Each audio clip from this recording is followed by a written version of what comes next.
my first question that we always gonna ask for everybody that was in the trenches, basically, is where were you when George Floyd was murdered? Mamba, that's a great question, bro.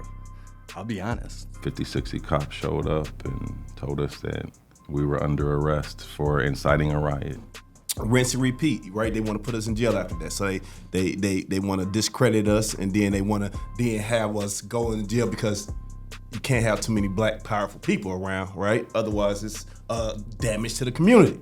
Yeah, you can see him trying to slickly bust the window, and then everybody just went crazy at that point.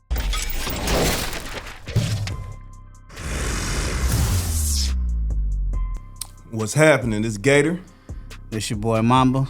And it's the Gator and Mamba show. Welcome. Back with another lick. Here we go. So first and foremost, I want to ask you, how was your weekend? What you get up to? I think it may be inappropriate, but I'm gonna tell you anyway. You in Atlanta, ain't you? You in Atlanta? Nah, I wasn't in Atlanta, man. What? I was in New Orleans. Oh wow. So it was this thing called red dress. I don't mean no disrespect to nobody when I say this. This thing called red dress, right? And then turns out that it's for gay men. Oh my God! So they was full in the hotel. So the hotel was full where I stayed, right? And I was so I needed to stay in my room the whole time. I went to go see a friend, but the only time I left the room was to see her, and that was it. Wow. Yeah, man, it was red dress, legit. Red dress event in New Orleans. You come out to that word, it literally says. No, nigga. What you would expect. I just came from the Essence Fest where it was just all beautiful women. So my mind say, oh, it's gonna be all beautiful women in dresses. That's what I mean. Yeah, right. Man, that'll hurt my heart. Oh, too, it hurt me. It hurt me bad. I couldn't wait to come tell somebody, man. I needed to talk to a woman bad. I was at the airport talking to every woman I seen. Hey, so how you doing? I was bottled up for the whole weekend. How about you, man? Too much dangling. Well, actually, my weekend, I positive, negative. Negative. A couple of my young cousins who are in their 20s. I actually got shot. Oh. Yeah. Around the city? Yeah. Okay. So nobody got no fatalities. No. It was. Okay. I mean, by the grace of God, both of them was straight in and out. So they ain't spend no time in the hospital and all that shit like that. But it caused question and concern. It's like, somebody got it, because I had a lot of deaths in my family and shit like that. So the structure is a little bit. It was a monarchy. What do you call it? Women led. Now it's kind of men led and pretty much some man. And I'm starting to be the man to lead and shit. So I'm like, nah, man, niggas got to do something. Like, because everybody else is pointing the finger at them. They out here and doing this and doing that. And I'm just like, nah. I'm like, how the fuck can I help y'all? Yeah. Like, so I sat them down. I actually had a barbecue over my house, and I sat all the young dudes down, my nephews, my cousin, etc., all the males, right? And I was just like, look, I ain't trying to point the finger at y'all and blame y'all for anything or nothing like that. All I'm trying to do is offer the extension of what I got. My resources, my opportunity, my relationships, et cetera, et cetera. I want to offer y'all something because I know ain't shit out there, and especially the shit that we used to have back in the days, whether it's park systems, whatever. It's just all crumbled down. And I'm like, I ain't going to have y'all fall to the bullshit just because y'all in certain circumstances and shit like that. So it was a very interesting conversation with these young cats or whatever, and I'm hoping that they have listened to me and they extend my open invitation. And not only that, I did say that every month we're going to keep doing this so that I'm on their ass, so that they understand it's actually a cat out here that's trying to do some things for them. I got a question for you. Yeah. So what do you do about the testosterone that the young fellas got?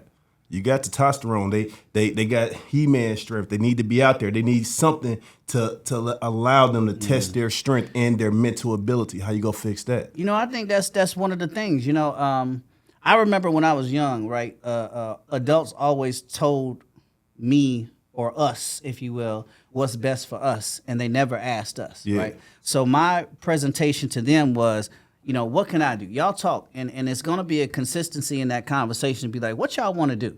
And maybe that what y'all want to do is maybe they eventually be like, hey, teach us some mixed martial arts shit, or teach us some boxing, or let us go to a basketball game and shit Let's like take that. them to the gun range.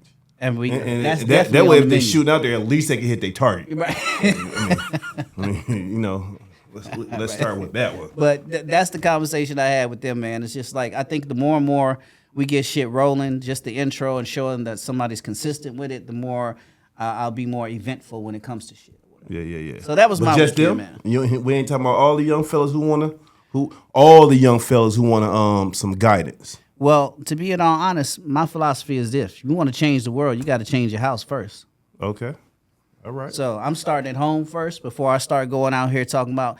This is just the same thing you and I talked about in terms of, you want to go to city and shit, but your city is still shitty, but you trying to change everybody else's city. That don't make sense. Yeah. Clean up your house first before you trying to go somewhere else. Okay. So that was my weekend, man, and it was quite eventful.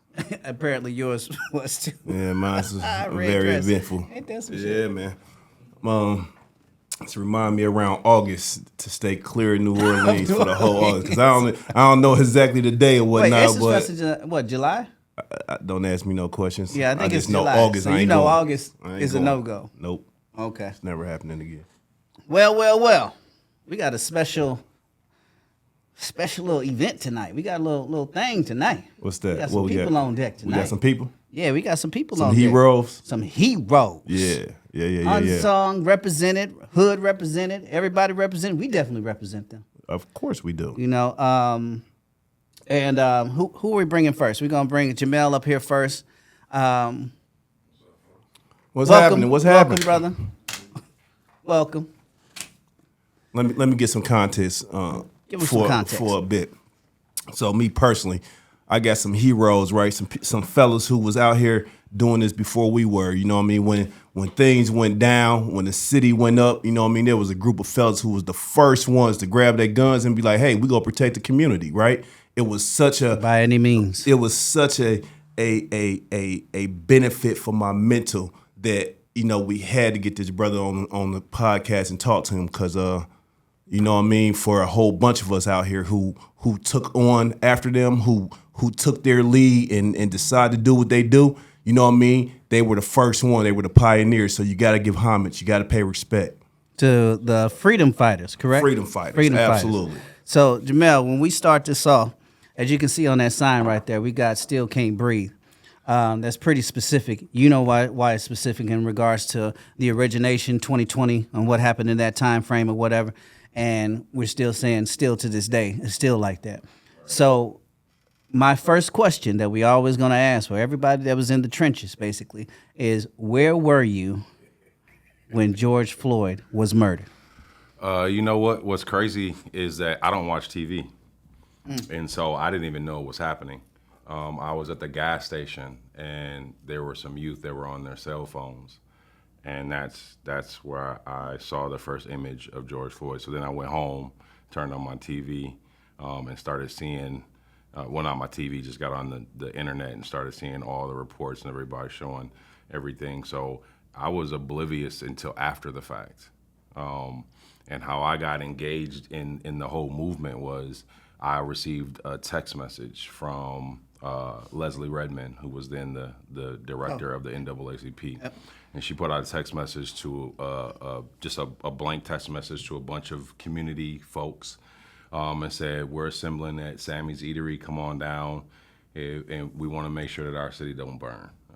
And I wasn't going to go because we know in this city we got a lot of talkers and not a lot of doers. Yes. And so I don't have time for that. I got a lot of shit going on, right? And so I don't do a lot of meetings that I don't see the benefit of, and that just seemed like at the time that it was just going to be a bunch of mumbo jumbo talk and no action. But when I got there, to my surprise, it was totally different. Tons of men and women, black men and women from community, from all walks of life. They were walking around fully loaded, fully vested up, and I was in awe. I didn't come prepared for that. I didn't have a firearm on me. I didn't know what I was walking into. I actually thought I was just walking into a meeting. Few hours later, we're out in community. It's starting to get dark, and gunshots ring out. And so we got white supremacists coming in, trying to make their way into our community and scare us out so they can do whatever they wanted to do. And so then it became real. So I made a few phone calls, got arms, and we stayed out all night. So the next day, for me, coming back, I really didn't expect too many people to come back, all right? Seeing what really happened. You know, a lot of people talk about it, but not a lot of people are about it. Just being transparent. We actually had probably triple the number of people that we started with the first night, because you were there too, right? Yeah. And so getting a call out, waking up in the morning, making phone calls, letting people know what was going on, what was happening. We had about probably at our height, about 80 community members that showed up fully loaded, ready to protect the community. And at this point, I was still kind of in the background, maybe doing some managerial. I wasn't, quote unquote, the commander of the Freedom Fighters at this point. We weren't even in existence at this point. We were just a group of community men and women that were protecting our community, and all under the name of community, allowing each other to lead where it was necessary at this point. It wasn't until about day 3 that I was called and asked if I would take on the leadership role. After some prayer, I said, fuck it. Like, if someone saw me enough to make that phone call and ask me to lead this, there must have been a conversation that happened, right? Yeah. For some people to agree for this call to happen, and who am I to not step up? Right. Right. Right. Yeah. And so You got the call. right? So. Regardless of how I felt about it, I felt more committed to my community and the fact that they saw me as someone who could lead something like this, and so I wasn't going to step away from it. And so that's how we started. That's how I started in the role of leadership of the group. So, quick question, not to cut you off. Yeah. So, day 3, is that freedom fighter in your mind? Is that where you're saying freedom fighter is what we is? Is that So? I say collectively, day 3, we were all thinking it, but no, we weren't there yet. Okay. It actually didn't happen until we stayed there for 2 weeks.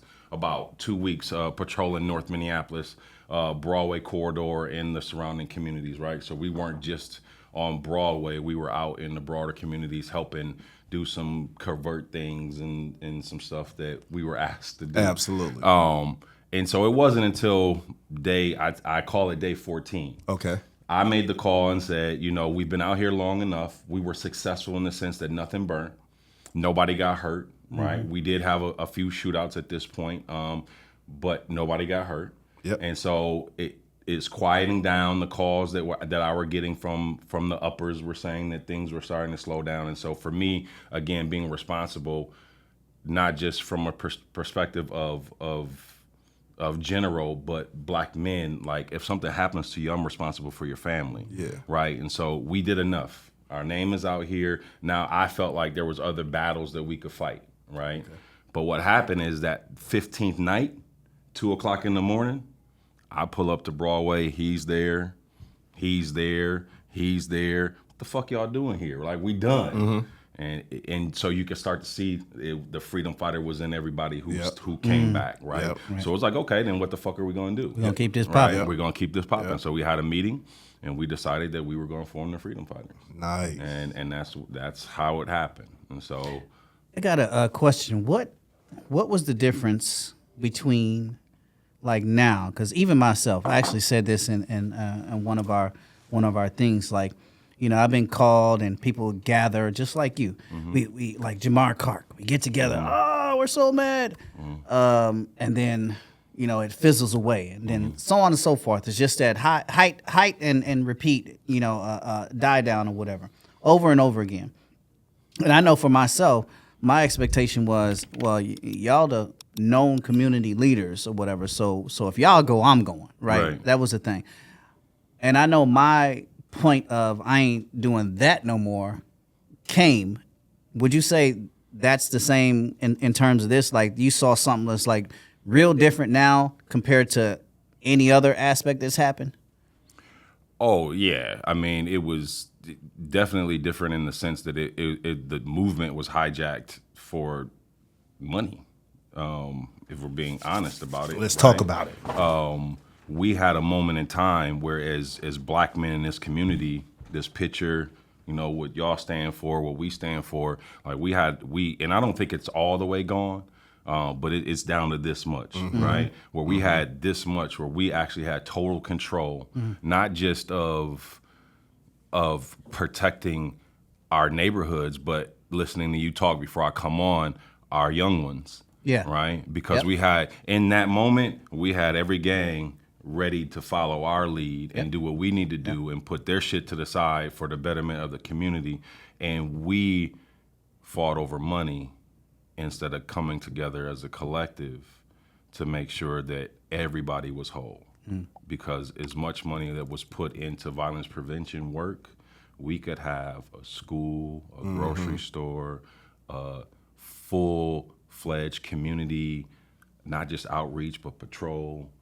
Everything that we need came out of the death of George Floyd, and we let it go for ego To start a nation. and other things.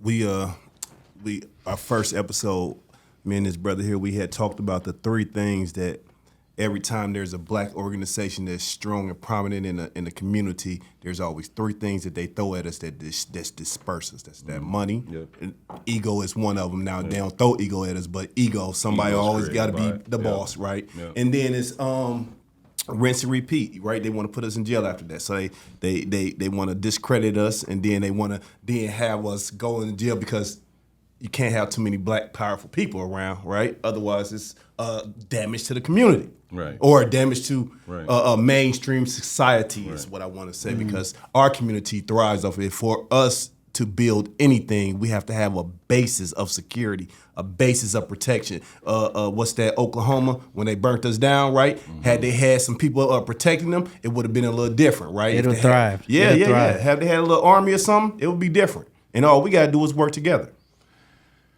Yeah, well, I mean, Well, I want to say ultimately that was our goal when we were out on deck with y'all, right? And everywhere, for the most part, when y'all was out, we was out, and there was no, it was like, hey brother, hey, we out here. I got your 6, you got my 6, or what? Absolutely. You know, it was Absolutely. always like that, Yeah. right? And not to go cut you ahead. off, but I think in the heat of the moment, we're always going to be that way. We're tribal, right? So I think as a people, we're always going to do that. It's not when it's wartime; it's when we are divided, right? And so when it becomes time for war, we're not prepared, right? Because we're not in communication, because we're spending our times in our silos, right, with the ego and with that, and instead of just coming together and say that we all serve the same purpose, which is the betterment and advancement of our people, right? And so for me, again, I never considered myself to be the commander. They gave me that title, and I just felt obligated to wear it and to every day wake up knowing that I have an obligation that's deeper than me now. And then, I mean, fuck it, again, being transparent with the work that we do, right? Yes. With this being as big as it was, with the CIA and the FBI and National Guard and the White House and everybody coming into play. I mean, I'm not letting my power go. Right. Yeah. Right. Right. So like I sacrificed a lot for the betterment of others and lost a lot for the betterment of others. All right. And so for my family and myself and my legacy, that's one thing I'm definitely not letting go of. And so I will always speak my truth, speak the truth as the commander of the Freedom Fighters, and make sure that every time we show up, we show out. Yes, sir. Yeah. I got another question for you. I don't know if you can answer this, but did you guys have any political pressure to disband, to stop walking around with your guns, to stop being prominent on the north side of Minneapolis? Was there some pressure somewhere from somebody? Absolutely. Were we bothered by it or intimidated by it? No. I think that we together as a unit made a decision that this is something that we're willing to die for. Yep. And so knowing that there ain't really nothing stopping us from doing what we do. Yes, sir. Yes, sir. That's the bottom line. Yeah. That's the bottom line. So, what are you doing today? Today, after this, is take the wife out to dinner, get some reading done, And He asked you like it was just something cracking. I was like, what's cracking? There's something going on. I need to go too. today, just currently. Okay, currently. From what we've been talking about, what are y'all doing today? So outside of the freedom fighters, I run an organization called CEO, which stands for Change Equals Opportunity, and we focus on the mentorship of youth in the areas of education, employment, life skills, ages 12 to 30. We consider anything under 30 to be youth. Congrats, bro. Right.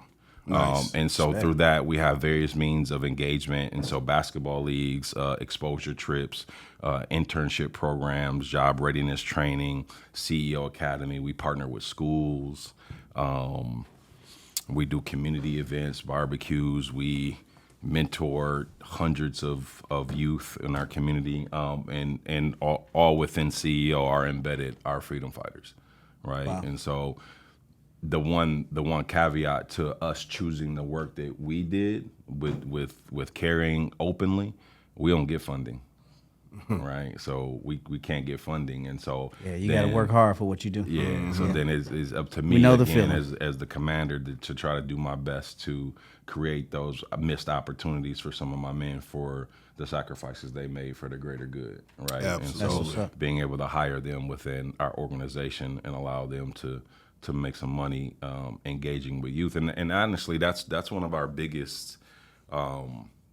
Connectors is when we're out patrolling the community, the youth, right? Mm-hmm. We're out with our guns and our vests, and they're eager to show us theirs, right? So it's a natural, right? It's a natural link for us to start having those conversations, to talk about the gun range, right? To talk about gun safety, to talk about why do you have a gun? What is it? What is its intended purpose? Who are you really protecting? Right? Who's your real enemy? Do they even know who their real enemy is? Yeah, of course not. But that's another podcast, right? As I'm a teacher as well, so being in that system, hurts our kids a lot. But it comes back to community, and where I think fail is that we only are active when there is an unrest, right? Like we're not continually breaking bread together, having these dialogues on the record, off the record, building as brothers, building our pipeline so that we have more young black men like these brothers that are behind the scenes, right, being exposed to that stuff. And so even back to CEO, that's what we're about, right? We're so reactive instead of proactive. Right. Yeah. Again, this gentleman right here, I've been rocking with him since he was 14, 15, buying his concert outfits so he won't go in the street doing some stupid shit. Right? You talking about Ricky, our producer, right? Our producer Ricky back there. Y'all can't see him. That's Ricky back there. He the man. Yeah, right. Alan's played in my basketball leagues. You got the whole crew. Absolutely. That's right. Yeah, people around here. Yeah, man. Right. So for me, that's what it was about. I came up in community. Community saved me, and so just trying to show these young men that they're capable of anything like we've figured out. Yeah. I got another question before you get out of here, man. Apparently, you guys got arrested at one point. You talked about that? Yeah. Freedom fighters got arrested. We got arrested, man. Freedom fighters got arrested by the people who quit. The Minneapolis police. The people who quit. They quit on it, right? Like anything has a political tone to it, right? And obviously, black men walking around the streets with firearms, building relationships with community, making people feel safe, threatens some people, and especially people in the police ranks who consider us a threat to their jobs, right? Never got to the bottom of why or how it actually happened, but it happened. It was in Uptown. It was the death of the dude that got shot on in the parking ramp. Yeah, in the parking ramp. Yep. Yeah. And so actually, not necessarily the territory that we're usually in, but we got some phone calls and asked us if we come, just make sure that things were okay. So you're talking about Uptown. Uptown. Can I just explain it to viewers? They had a security team there Uptown is a bit lighter or wider than most of the areas that have the most arrests in it. So therefore, they probably had a little problem because they was in a white area. Yeah. Yeah. Yeah, so we pull up like normal. Actually, we actually weren't even as armed as we normally are. We didn't have any visible firearms at that moment. No long arms? No long guns. Okay. Because we didn't know what we were necessarily walking into. Yeah. So we wanted to just be there for surveillance a little bit and see what was going on. And we had a signature on that identified us as who we were, and they know who we are. And the way we show up, everybody knows who we are. Yep. At least in this state, we all know. Right. We all know. Right. So we get out the car. Police are standing over there. We're over here. We're observing the scene. They kind of disappear from the area.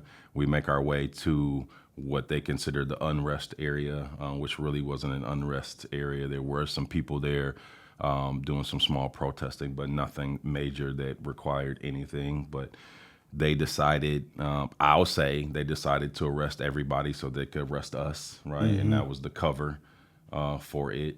And out of nowhere, 50, 60 cops showed up and told us that we were under arrest for inciting a riot. Oh, for inciting a riot. They'll make up anything to fit their agenda, won't they? Inciting a riot, even though y'all came to help, right? What was your Asked to come to help. thoughts at that time? Well, at that time, the thoughts were, joke, where's the cameras, right? Mm-hmm. Like, these Like, y'all don't know us? Like, what's up? These are the same people. So somebody knows something, right? Mm-hmm. I was making a few phone calls, and as the situation was happening, I will say, unfortunately, at the exact same time, there was someone who had just got murdered in North Minneapolis, and so some of the higher-ups were dealing with that.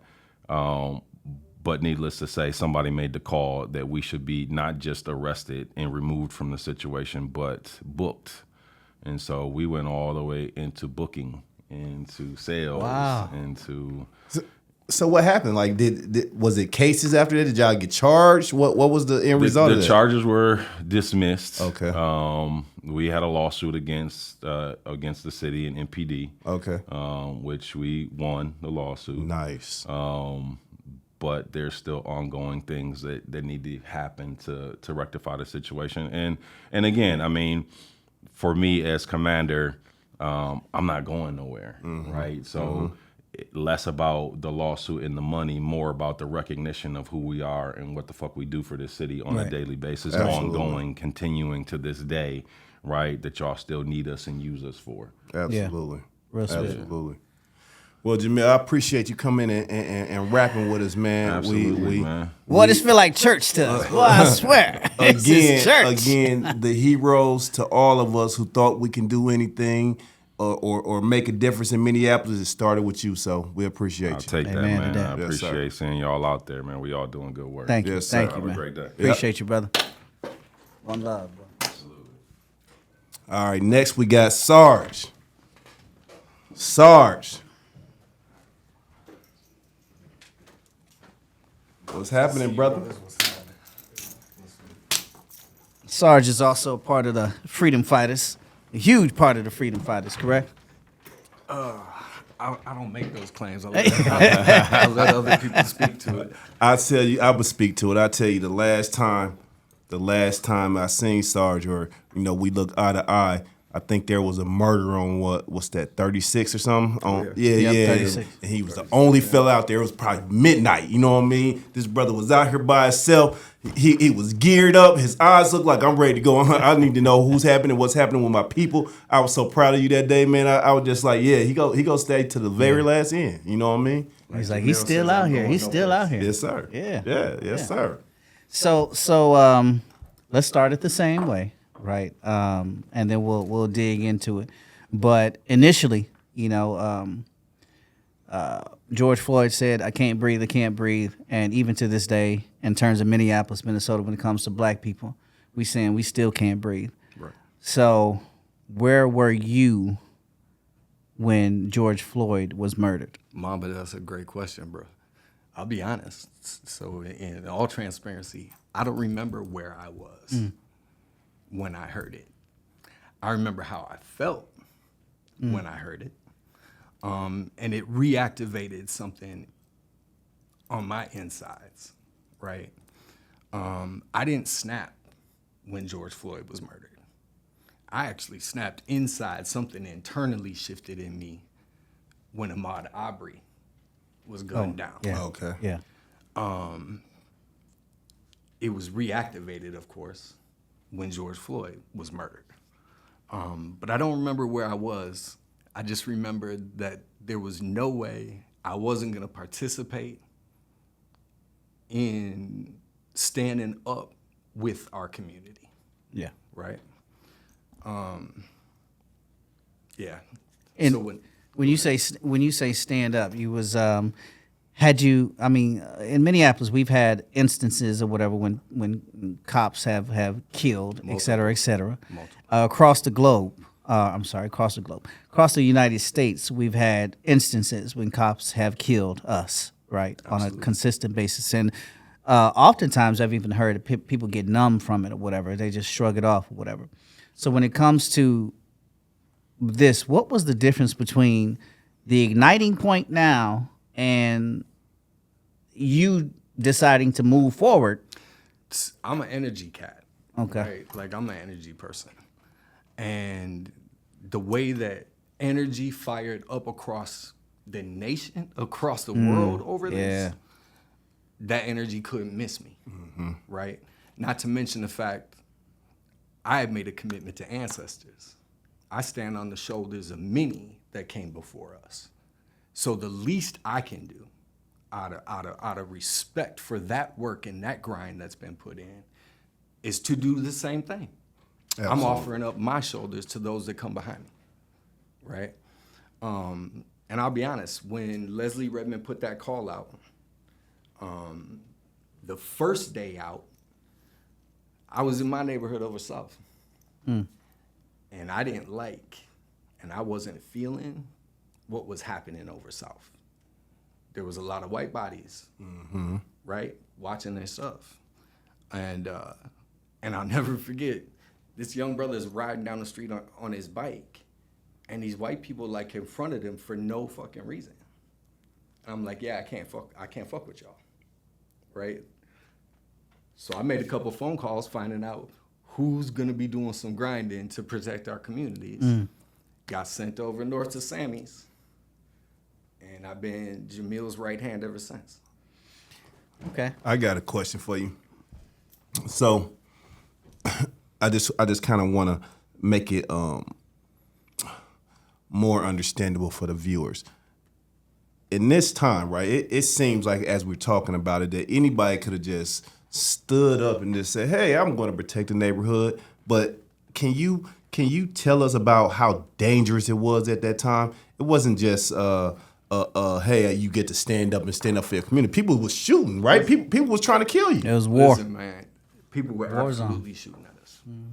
And these were white bodies. These wasn't gang members over north firing on us, right? Once we got into it further, we started getting intel. So we started linking. Close to the mic. We started linking with other folks, right? So we were getting intel.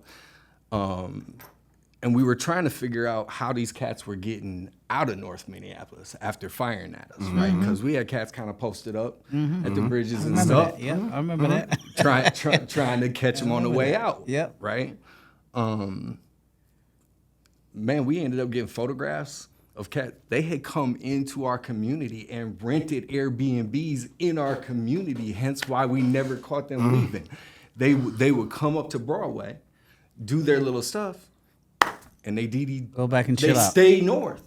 Wow. They DD to an Airbnb. So we got photographs of 3-4 cats walking into their Airbnb, all blacked out, black bags, gun bags, and everything. And these were white bodies coming into the north side.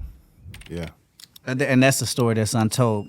People just think it's just people all of a sudden got bothered by George Floyd being murdered, and then all of a sudden people started throwing bottles and stuff everywhere. But internally, like North Minneapolis, South Minneapolis, whatever, we were being terrorized. Attacked. We were being terrorized and attacked by terrorists. Yep. Absolutely. Right, Yep. right. And That did not look like us. Show didn't look like us. No, the ones agent leading the provocateurs. packs and starting the fires. Those were white bodies up front.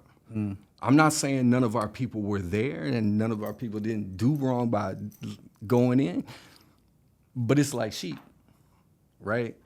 They don't even see who's up front. Mm-hmm. They don't even know who they following, right? Yep. You're dealing with a whole bunch So- you're dealing with a whole bunch of emotions. So if you in the back of the crowd and you don't see nothing else, but you see people frustrated and you frustrated about the same thing. You see somebody in the front of the crowd, or you don't even see somebody in front of the crowd. They do something, you're gonna be like, what's going on? I'm mad too. And so you just get into that mood or whatever. Like the dude with the bird mask who busted the window over south at what's that, AutoZone? AutoZone, yeah. He busted the window and then You went mean down. cop? You mean the cop? Yeah. the That cop. guy, that fella. Yeah, you can see him trying to slickly bust the window, and then everybody just went crazy at that point. But then there was also people like, "Hey man, hey, what you doing?" They try to Hey. get him. They try to get Hey, him. they try to get him. Yeah. Listen, But the bro, news told it different though. We showed up to we were probably at most protests. Yep. Yeah, I can't tell you what came over me, but the bottom line is what pushed this whole thing is white body supremacy. Yeah. Right? White bodies have deemed themselves the standard, right? And if we're working off of standards of white bodies, that means we're deviant of that automatically. Yep. Right? Yep. Yeah, this is about white body supremacy. Let's just spit it the way it is. Let me ask you something. Personally, I don't know why. I'm gonna ask why they call you Sarge.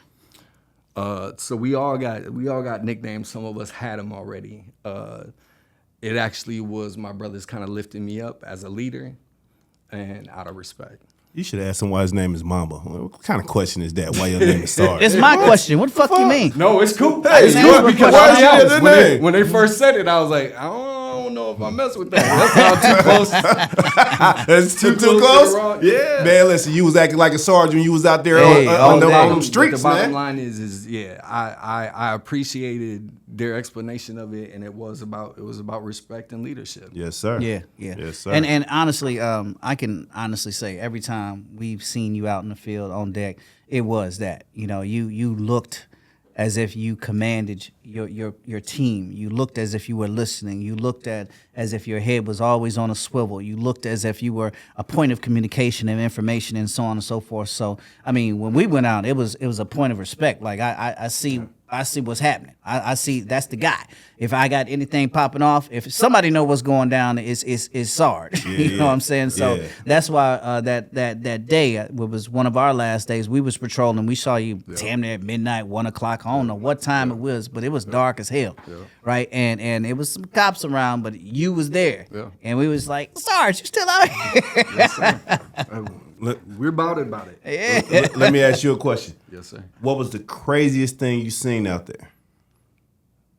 I gotta think if I can even say what the craziest thing. I think on the Gator Mamba show you can say anything. I hope so, because I'll be seeing some shit, Jack. Unless they still got court shit going on, they can't say well, nothing. I mean, we got court shit going on. We shouldn't even be talking. Goddamn. The craziest shit I seen. I don't know, bro. Like, cause I was present. I was averaging probably 2.5, 3 hours of sleep a day for that first 14 days. Because we were on Broadway through the night. We didn't leave till sun was coming up. Yep. And during the day, shit, by 9, 10 o'clock, I was over in that strip mall where the McDonald's and stuff is, and I'm doing security for the food shelf stuff, right? Because food and stuff had to be distributed because our little local stores were all Burned gone. down, shut down, They was yep. gone, right? Yeah. Another telltale sign that we didn't do it, right? That we didn't lead that. Yeah. Those were the places that we go to. Those are the places our grandparents get meds from and all that kind of stuff, right? So, you know, some of the wild stuff I seen, like even doing security for the food stuff. You had cats that, and I'll call them ops, right? There's white body bikers and stuff coming through, and they snapping pictures. Right. Yeah. And they doing their recon stuff. They still trying to start stuff on fire. And it was all right there. There was no missing it. Yep. You know, there was no missing it. And community would come up to me and like, hey, this cat's just really flaking, right? Yeah, we had a number of people, man, just on funky tips. Yeah. Who'd you who'd you? It's maybe not an obvious, but obvious question.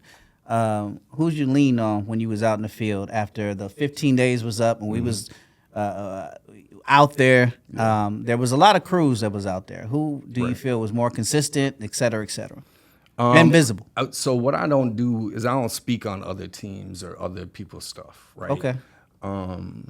Our people have been so disenfranchised and disconnected from so many things.